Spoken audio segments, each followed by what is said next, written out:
سرکار دو عالم صلی اللہ علیہ وسلم نے فرمایا کہ مسند قضا یعنی فیصلے کی مسند پر علی کو میں بٹھا دوں تو علی جو فیصلہ کریں گے، توریت والے جب آئیں گے تو توریت سے ان کا فیصلہ کریں گے، زبور والے آئیں گے تو ان کا فیصلہ زبور سے کریں گے، انجیل والے آئیں گے تو انجیل سے فیصلہ کریں گے، قرآن والے آئیں گے تو علی قرآن سے فیصلہ کریں گے۔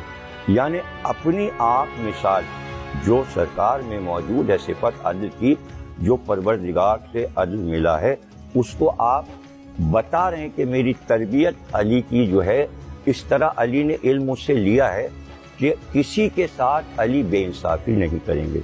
جتنے بھی خلفاء گزرے ہیں سب نے عدل کیا ہے، ظاہر ہے کہ اسلام کا مقصد جو ہے وہ عدل کرنا ہے، لیکن اب میں اپنے آخری جملے یہ کہوں گا کہ سب نے عدل کیا، بے شک عدل کیا۔ 1,24,000 انبیاء نے عدل کیا، ائمہ نے عدل کیا، خلفاء نے عدل کیا۔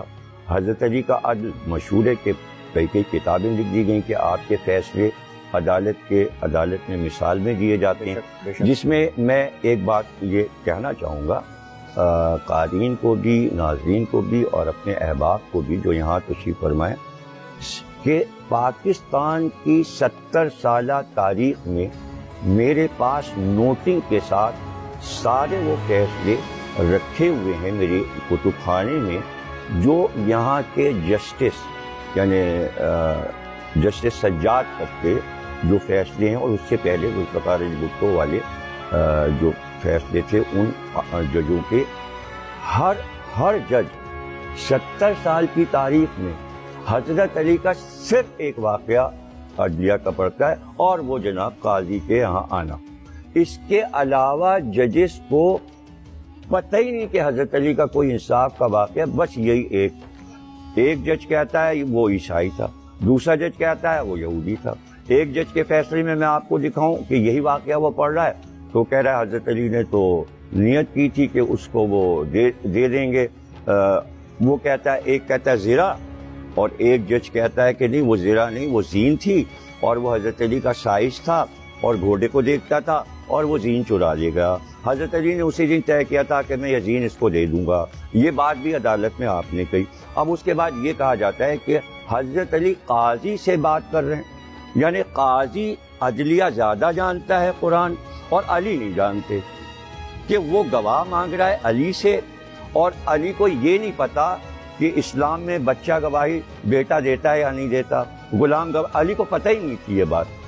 یہ کیسی عدلیہ ہے؟ جب آپ ایسی چیز عوام کو سنائیں گے تو وہاں سے وہیں سے غلط فہمی شروع ہو جائے گی کہ بھائی ان کے تو حضرت علی عدالت کے جو فیصلے تھے اور اصول تھے وہ جانتے ہی نہیں تھے، وہ قاضی شوری زیادہ جانتا تھا اور علی کو کچھ نہیں آتا تھا۔ واقعہ اس طرح نہیں ہے۔ سب کو مطالعہ، ایک واقعہ آپ 50 کتابوں میں تلاش کریں، اور جج تو کتابیں پھیلا لیتا ہے، جب فیصلہ لکھ رہا ہوتا ہے دکھاتے ہیں صاحب جج اور وکیل کمرے بھرے ہوئے ہیں کتابیں، یہ کھلیے کتاب اور وہ کتاب کھلیے، یہاں کا فیصلہ وہاں کا فیصلہ، یہ نوٹنگ وہ نوٹنگ، تو کیا نوٹنگ ہو رہی ہے؟ ایک ہی واقعہ جج سنا رہا ہے، اس کے علاوہ آج تک کوئی واقعہ سنایا ہی نہیں، اور وہ بھی 10 طریقے سے سنایا جا رہا ہے۔ بھائی ایک طریقے سے آپ لکھیے عدالت میں اور یہ بتائیے۔ اب میں بتانا شروع کر دوں کہ قرآن میں بیٹے نے کہاں کہاں گواہی دی ہے۔ حضرت عیسیٰ بیٹے ہیں، مریم کی عصمت کی گواہی سورہ مریم نے حضرت عیسیٰ میں دیا ہے۔ اللہ کہہ رہا ہے کہ بیٹے کی گواہی چاہیے۔ ابناءنا و ابناکم، مباہلے میں بیٹے آ رہے ہیں، اپنے بیٹوں کو لاؤ۔ حسن اور حسین مباہلے میں گواہی دے رہے ہیں توحید کی، بیٹی گواہی دے رہی ہے، داماد گواہی دے رہا ہے، بھائی گواہ دے رہا ہے۔ عثمانی صاحب تک، مودودی تک یہ واقعہ اردو تفسیروں میں سرچ ہے، سب نے لکھا کہ بھائی گواہی دینے یہ لوگ آئے، اس میں ابنانا، نسانا، انفسنا، سارا تو پورا تو خاندان موجود ہے۔ تو یہ کہاں سے وہ قاضی شوری علی سے کہہ رہا ہے کہ بیٹے کی گواہی نہیں؟ یہ کیا بات ہوئی بھائی؟ قرآن میں گواہی ہے، موجود آیات میں موجود ہے، وہاں نہیں ہے۔ یہ کیسی بات ہے؟ حضرت داؤد باپ ہیں، سلیمان بیٹے ہیں، ہر نبی اپنے باپ کی گواہی دیتا ہے۔ یہ ضروری ہے کہ وہ یہ کہے کہ میرا باپ نبی تھا۔